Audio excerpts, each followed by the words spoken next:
அஸ்ஸலாமு அலைக்கும் வரஹ்மத்துல்லாஹி வபரகாத்துஹு. அன்பாத அனைத்து உறவுகளுக்கும் இனிய இரவு வணக்கம். மிக முக்கியமான ஒரு தகவல். இந்த தகவல் வந்து பார்த்தீங்கன்னா, இப்போ நான் வந்து அல்முதாயின் எக்ஸ்சேஞ்சோட கொலாபரேட் பண்ணுறதால அட்வர்டைஸ்மெண்ட் பார்ட்னராக இருக்கிறதால ஒன் ஆஃப் த பார்ட்னர்ன்றதால அவங்க எனக்கு இந்த அட்வர்டைஸ்மெண்ட் சம்மந்தமான குழு வந்து ப்ரொமோஷன் டிபார்ட்மெண்ட் வந்து ஒரு முக்கியமான தகவலை வெளியிட்டாங்க. அதாவது நீங்கள் நிறைய பேர் இப்போ நாட்டுக்கு பணம் அனுப்புறதுக்கு இந்த குவைத் நாட்டில் இருந்து நிறைய பேர் நிறைய விதமான வழியில் பணம் அனுப்புகிறீங்க. நான் கூட சிலருக்கு உதவி பண்ணியிருக்கேன். சில நேரங்களில் பணம் அனுப்பி கொடுக்க முடியுமா அப்படின்னு நம்ம ஏரியாவில் இருக்கிற யாராவது கேட்கும்போது நான் உதவி பண்ணியிருக்கிறேன்.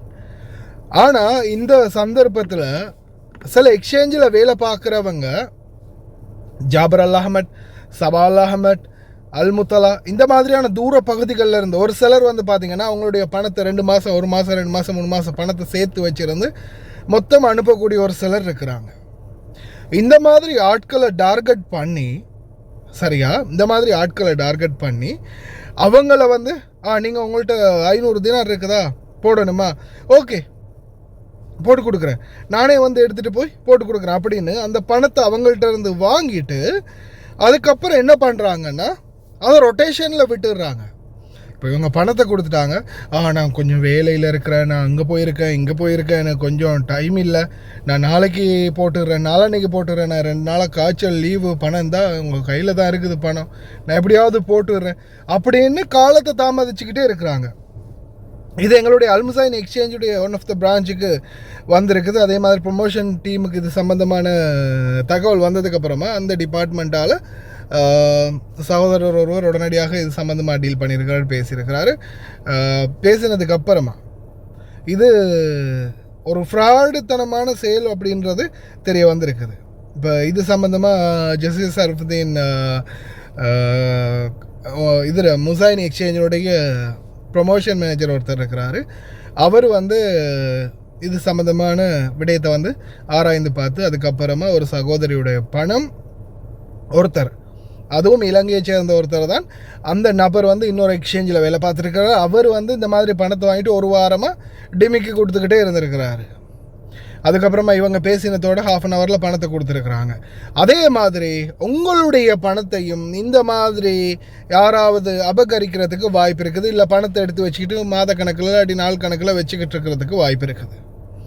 யாரையும் நம்பி பணம் கொடுக்காதீங்க.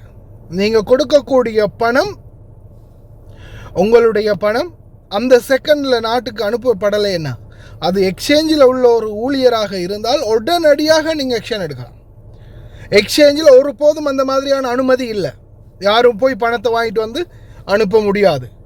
ஒன்று பாபா மாமா கிட்ட சொல்லி அந்த அப்ளிகேஷன் இருக்குது, அல்முதாயின் எக்ஸ்சேஞ்சோட அப்ளிகேஷன் இருக்குது, இன்னும் சில அப்ளிகேஷன்கள் இருக்குது. நீங்கள் அந்த அப்ளிகேஷன் மூலமாக பணத்தை போடலாம். அப்படி இல்லையா ஜமியாக்களில் பல இடங்கள்லையுமே பிரான்ச்சஸ் இருக்குது, ஜமியாக்களில் மெஷின்கள் இருக்குது அவங்களுடைய. அதே மாதிரி குவைத்தில் பல இடங்கள்லையும் அவங்களுடைய பிரான்ச் இருக்குது.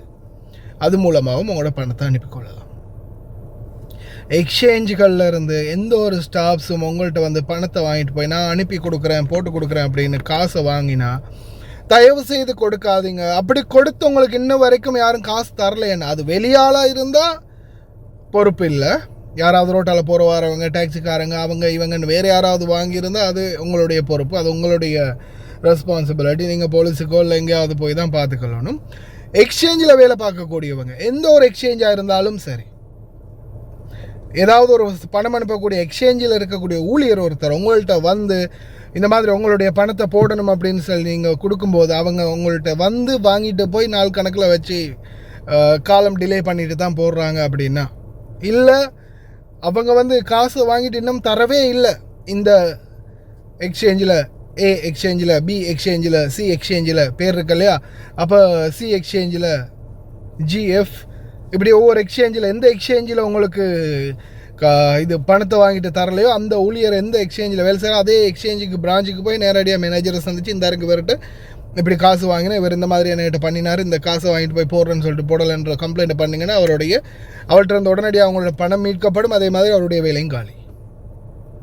நிறைய பேர் இந்த மாதிரி ஃப்ராட் வேலை பண்ணியிருக்காங்க. இப்போ ஒன் ஆஃப் த பிரான்ச் ஒன்றில் ஒரு எக்ஸ்சேஞ்சில் வந்து பார்த்திங்கன்னா கிட்டத்தட்ட 3000 தினாருக்கு மேலே ஒருத்தர் ஃப்ராட் பண்ணியிருக்கார் அப்படின்ற தகவல் வந்து வெளியாகி இருக்குது.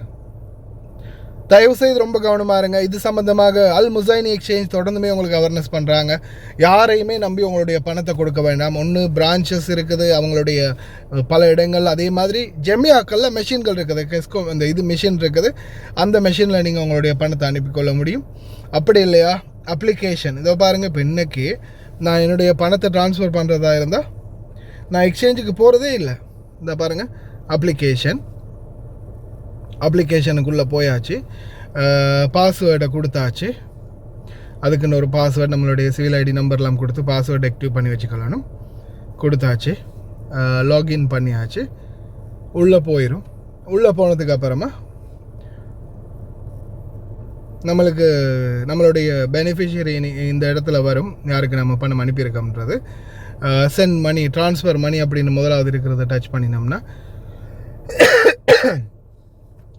இதுக்கு முதல் நாம் பணம் அனுப்பினவங்க எல்லாரோடையும் பணம் வரும்.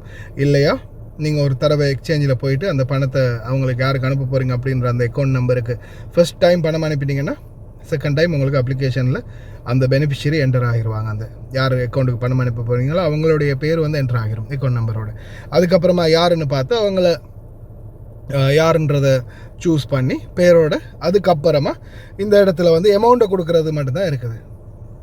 கடைசியாக இந்த இடத்துல வந்து நம்ம எவ்வளோ அனுப்ப போகிறோம் அப்படின்றத கோயிட்டு கோடி காட்டியிருக்கிற இடத்துல நம்மளுடைய அமௌண்ட் எவ்வளோன்றதை சாதாரணமாக 100 தினார்னா 100 கேடி அப்படின்னு அடித்தோம்னா இந்த இடத்துல வந்து பார்த்திங்கன்னா 100 கேடியோட சேர்த்து 1.25 தினார் ப்ளஸ் வரும். அப்படி இல்லை நீங்கள் வந்து 100 தினார் தான் மொத்தமாகவே சார்ஜஸோட சேர்த்து அனுப்ப போகிறீங்கன்னா அப்போ என்ன செய்யணும், அந்த இடத்துல 98.750 98.750 அடிச்சிங்கன்னா அந்த இடத்துல உங்களுக்கு 100 தினார் 98.750 இப்போ அடிச்சிங்கன்னா உங்களுக்கு அந்த 1.25 தினார் சார்ஜஸ் வந்து ஆக்டிவ் இதாகும் இல்லையா, அதோட சேர்த்து மொத்தமாகவே இந்த இடத்துல டோட்டல் 100 கேடி அப்படின்றது வரும். டோட்டல் 100 கேடி அப்படின்றது வந்துடும். அதுக்கப்புறமா சென்ட் நவ் அப்படின்றத கொடுத்தா கேனட் கார்டு இருக்கணும். ஒன்று உங்களுடைய கஃபீல்கிட்ட சொல்லி அவங்க கார்டு மூலமாக நீங்கள் அனுப்பிக்கொள்ளலாம். இல்லை உங்கள்கிட்ட கார்டு இருந்துச்சுன்னா நீங்களும் உங்கள் கார்டுக்கு அவங்க முதலாளிகிட்ட சொல்லி பணத்தை எடுப்பிச்சுட்டு அதுக்கப்புறமா இந்த இடத்துல ஓகே பண்ணிடுறதுமே கன்ஃபார்ம் வரும். கன்ஃபார்முக்கு அடுத்ததாக கேனட் நம்பர் தான் கேட்கும். இதில் நான் வந்து ஃபாஸ்ட் ஆக்டிவ் பண்ணி வச்சுருக்கிறதால என்னுடைய கேனட் நம்பர் எல்லா டீட்டெயில்ஸும் இதில் வந்துடும். ஜஸ்ட் பாஸ்வேர்டை மட்டும் கொடுக்குறது தான் இருக்குது. பாஸ்வேர்டு இந்த இடத்துல கொடுத்தா உடனே காசு அனுப்புறது தான் இருக்குது. ஓடிபி வரும், 10 தினார் 20 தினார் மேலே இருந்தாலும் ஓடிபி வரும். ஓடிபியை அட்டாச் பண்ணியாச்சு, பணத்தை அனுப்பியாச்சு. ஜஸ்ட் அப்ளிகேஷன் மூலமே பணத்தை அனுப்பிடலாம். இந்த மாதிரியெல்லாம் எல்லா வாய்ப்பும் இருக்குது. அதனால் தயவு செய்து எக்காரணத்தை கொண்டும் ஏமாந்துடாதீங்க, யாருக்கிட்டையும் பணம் கொடுக்காதீங்க. தெரிஞ்சவங்க நம்பிக்கையானவங்களாக இருந்தால் மட்டும் பணத்தை கொடுங்க. ஏமாந்தீங்க கடைசியில் மிகப்பெரிய பிரச்சனைக்கு ஆளாக வேண்டி வரும். அதே மாதிரி யாராவது பிரான்ச்சுகள் இந்த மாதிரி ஏமாத்திருந்தாங்கன்னா உடனே அவங்களுக்கு எதிராக நடவடிக்கை எடுக்கலாம். சம்மந்தப்பட்ட பிரான்ச்சுக்கு போனாலே கவனமாக இருங்க.